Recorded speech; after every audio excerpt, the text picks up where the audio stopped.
Advent presents us with the figure of John the Baptist, this fiery voice in the wilderness, this cousin of Jesus, this man who in the radical simplicity of the desert calls people to conversion in order to realize the nearness of the Messiah.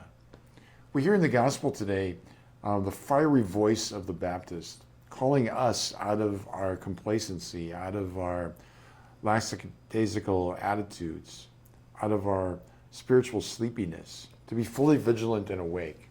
Even when the Pharisees come, John's message is not a consoling, comforting one. He says, you brood of vipers, why are you here? And yet people came out by the droves to the desert to hear this man because he preached in a way that they had never heard. And he preached a message that was immediate, urgent, and transformative, that the Lord is coming and he's just around the corner.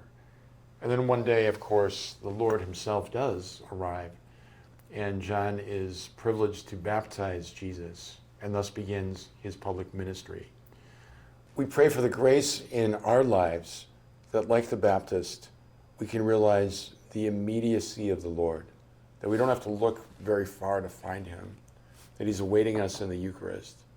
He's awaiting us in the Scriptures. He's looking for us in prayer. He dwells within our hearts through sanctifying grace.